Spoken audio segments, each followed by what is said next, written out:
was an orphan lost at the fall, running away when I'd hear you call. But Father, you worked your will.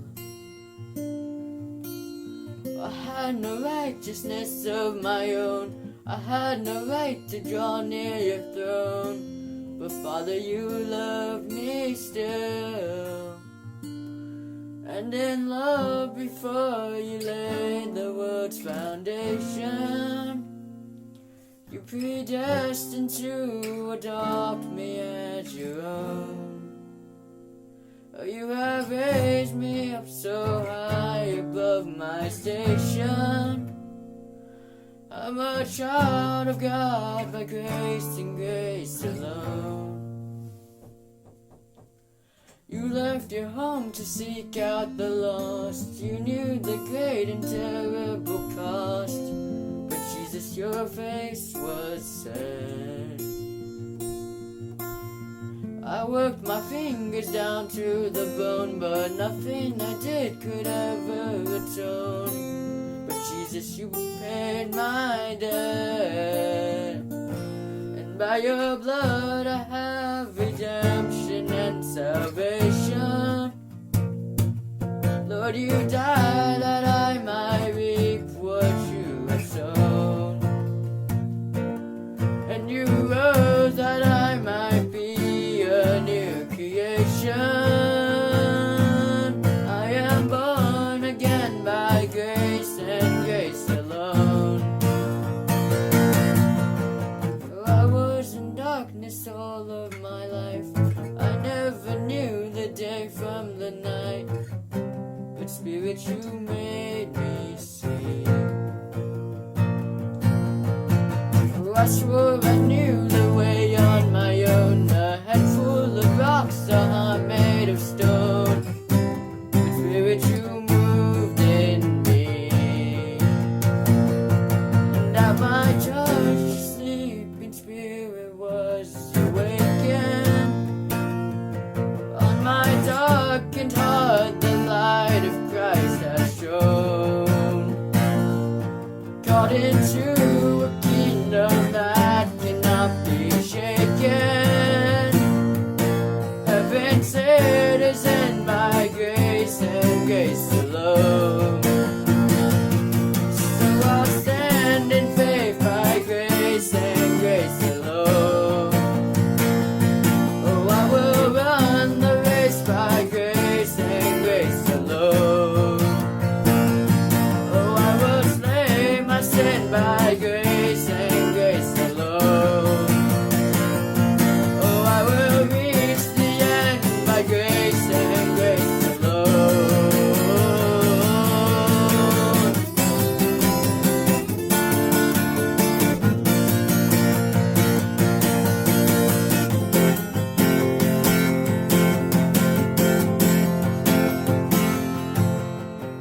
Oh, I was an orphan lost at the fall, running away when I hear you call. Father, you worked your will. I had no righteousness of my own, I had no right to draw near your throne. But Father, you loved me still. The end is only the beginning. This is the end. This is the last video, or hopefully it's the last YouTube video I'll be making in a long time. The last time we'll be worshiping in this way on YouTube after a whole year plus of this. And but at the same time, it's only the beginning. It's the beginning of something new, and hopefully something exciting for you, which is that we are going to be starting to meet back in person. And we'll be meeting right here in this parking lot of our new facility at 12345. So with the end of YouTube and the beginning of meeting back in person, there's a bunch of things you need to know. First of all, our service will begin at 9 o'clock. And it will end around 10:15. It will be here though earlier than that, so if you want to come as early as 8:45, and we'll stay here later, so if you want to get picked up as late as 10:30, that will be fine. I think for some of you, your parents might be busy doing other things, whether it's a worship service or something else. And so, so we want to build in that extra time. We do want you to be here as much as you can, actually, because even though our worship service is primarily, hopefully, connecting you to God, the time that it's around it and the time that we're doing it together is meant to connect you with other people. And we haven't been together for over a year in this way, in this kind of physical way. And so, the time you spend here is going to be valuable, especially in the beginning. We want you to reconnect with other people. The next thing you need to know is that you do need to register to come. Everyone needs to register through the link that will be sent to your email. So if you're not getting emails from me, then you need to contact me and make sure you're getting emails from me. For your own safety and the safety of other people, please don't come if you're feeling sick. If you can take your temperature before you come and make sure you're not over 100, that would be great. We will also be taking your temperature when you come, and just make sure that you're not running a fever. So parents, if you can stick around and make sure your child is okay when they get scanned in, that would be great. Also, when you register, your email will be saved so that you can get the lyrics for the songs that we sing on Sunday. We won't be having any type of projection or handouts of words or things like that. So if you want the lyrics to the songs that we sing, you'll have to check your email the day before and either bring the lyrics on a device or print it out or memorize them or whatever you need to do. We also do ask that everyone wear a mask and stay socially distanced from everyone else except, people, your family members. We'll most likely be meeting right here where we've met actually many times for different things. This stuff, I think it will be gone by the time we're meeting, so I'm assuming it will be gone. But there's a couple other things you need to know about this. One is that if you want seating, if you want to sit down, which I think you probably will, you do need to bring your own chair. So this building will be closed, so you cannot get chairs from the building, so you should bring your own kind of lawn chair or I guess beach chair if you don't mind sitting down close to the ground, or something to sit on, or just a stool if you want. You can probably just get a cheap. If you don't have anything, you can probably get something cheap at, I don't know, some Daiso or something like that. And the other thing is, so make sure you bring a chair. The other thing is there are also no bathrooms because the building is closed. There are bathrooms in it, but because the building is closed, you won't be able to use it. So if you do need to use the bathroom, use it before coming, and then you just don't go to the bathroom until afterwards. Or you can get called and picked up early to go to the bathroom, but there's no access to bathrooms here. So I know some of you who have come by recently have seen these things. These are not seats and they are not bathrooms, and they will probably not be here in another week anyway. So don't count on anything like that. In some ways, all this trash here is a reminder of the same thing. It's the reminder of an end of something, what used to be inside this building, and the beginning of something new, which is a renovated building. They're almost done. It was only a couple years ago when a bunch of you as middle schoolers were with me here making a music video right here about purchasing this building.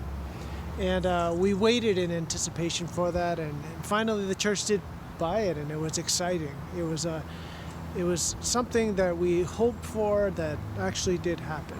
And then, there's the renovation of the building. It costs a lot of money, and I think only a year and a half ago we thought, how are we ever going to pay for it? How is it ever going to happen? But it was something that we hoped for, and God provided in a lot of different ways, and it happened. And now, we, after not meeting for so long, we are anticipating meeting together next week here, right in this parking lot, worshiping together. Something exciting, something that we hope for, and maybe within even just a couple months or so, we'll be meeting inside and in a new youth room and youth facility and things like that. And always so exciting. There's so many things to hope for. But I hope that we don't forget that as Christians, what we ultimately hope for, what we ultimately look forward to, is worshiping and going to heaven. In one of my favorite verses in the Bible, in Philippians chapter 1, verse 21, the author says this: "For to me, to live is Christ, and to die is gain." See, what he's saying is that of all the things to look forward to, of all the things to be hopeful for, of all the things to direct your life towards, as great as living is, we live just for Jesus Christ. But there is something greater that happens, something that we look forward to even more, something that we hope for even more. And as difficult and for some as painful as death can be, it's actually something greater for Christians. That it's a gain. It's something better. It's the end of something that goes towards a beginning of something new. There's something that is what we hoped for, everything that we imagined and dreamed of.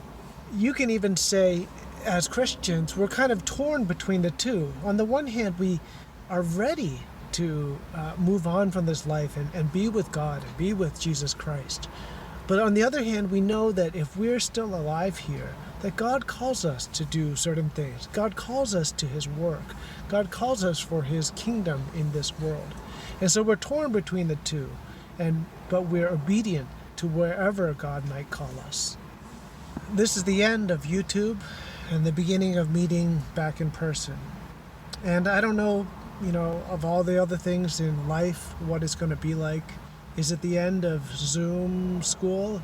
The end of wearing masks? The end of social distancing? Are these things close in the future? I hope they are. And I think you probably hope they are as well. But our ultimate hope is not in these things. As good as they are, our ultimate return is not to a life before COVID or some kind of new normal. Our ultimate return is to heaven, and our hope is in that. The Lord watches over you. The Lord is your shade at your right hand. The sun will not harm you by day, nor the moon by night. The Lord will keep you from all harm.